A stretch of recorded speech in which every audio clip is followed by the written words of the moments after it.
Hello guys, স্বাগতম আমার গল্পের চ্যানেলে। আজকে আমি আপনাদের শোনাতে চলেছি সুকুমার রায়ের লেখা এক বছরের রাজা।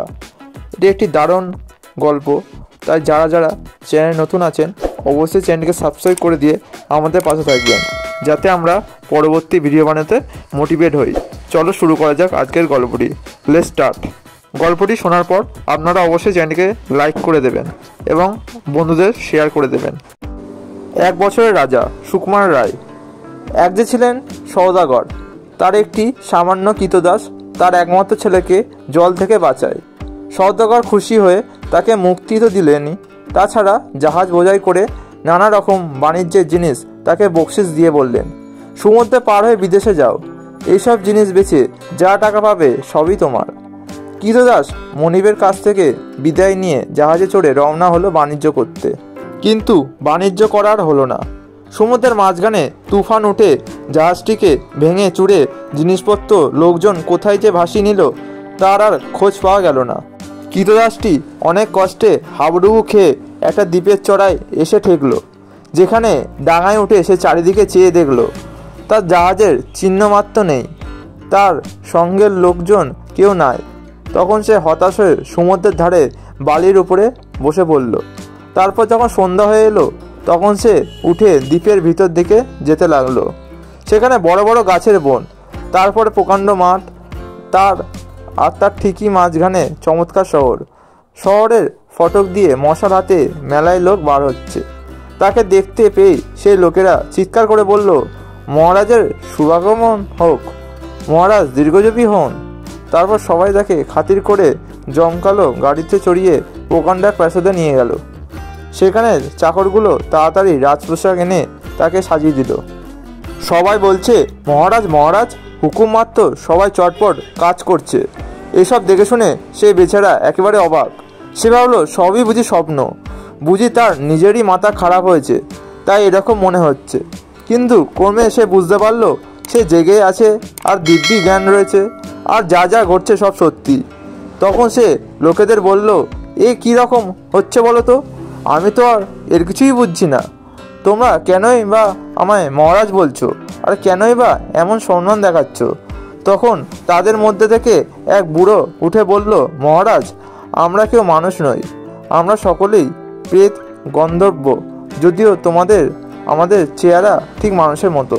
অনেক দিন আগে আমরা মানুষ রাজা পাওয়ার জন্য সবাই মিলে প্রার্থনা করছিলাম, কারণ মানুষের মতো বুদ্ধিমান আর কে আছে।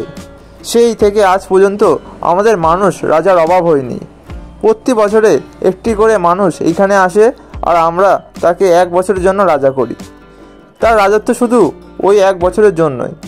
বছর শেষ হলেই তাকে সব ছাড়তে হয়। তাকে জাহাজে করে সেই মরুভূমির দেশে রেখে আসা হয়। সেখানে সামান্য ফল ছাড়া আর কিছুই পাওয়া যায় না। আর সারাদিন হাড় ভাঙা খাটুনি খেটে বালি না খুললে এক ঘটি জলও মেলে না। তারপর আবার নতুন রাজা আসে। এই রকমে বছরের পর বছর আমাদের চলে আসছে। তখন দাস রাজা বললেন, আচ্ছা বলতো, এর আগে তোমাদের রাজারা কী রকম স্বভাবের লোক ছিলেন? বুড়ো বলল, তারা সবাই ছিলেন অসাবধান আর খামখেয়ালি। সারাটি বছর সবাই শুধু জাঁকজমক আমোদে আহ্লাদে দিন কাটাতেন। বছর শেষে কী হবে সে কথা ভাবতেন না। নতুন রাজা মন দিয়ে সব শুনলেন। বছরের শেষে তার কি হবে এই কথা ভেবে কদিন তার ঘুম হলো না।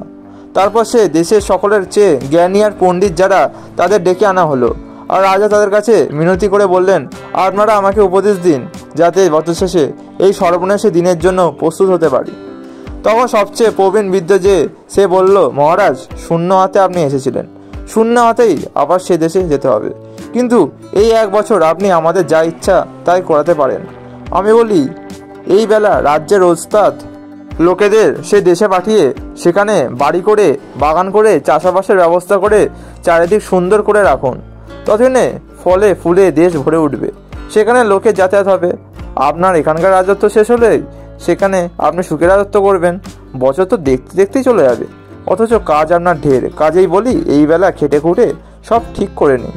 রাজা তখনই হুকুম দিয়ে লোকলঙ্কর জিনিসপত্র, গাছের চারা, ফলের বীজ আর বড় বড় কলকবজা পাঠিয়ে আগে থেকে সেই মরুভূমিকে সুন্দর করে সাজিয়ে গুছিয়ে রাখলেন। তারপর বছর যখন ফুরিয়ে এলো তখন প্রজারা তার ছত্র মুকুট রাজদণ্ড সব ফিরিয়ে নিল। তার রাজার পোশাক ছাড়িয়ে 1 বছর আগেকার সে সামান্য কাপড় পরিয়ে তাকে জাহাজে তুলে সেই মরুভূমির দেশে রেখে এলো। কিন্তু সে দেশ আর এখন মরুভূমি নেই, চারিদিকে ঘর বাড়ি, পথ ঘাট, পুকুর বাগান। সে দেশ এখন লোকারণ্য।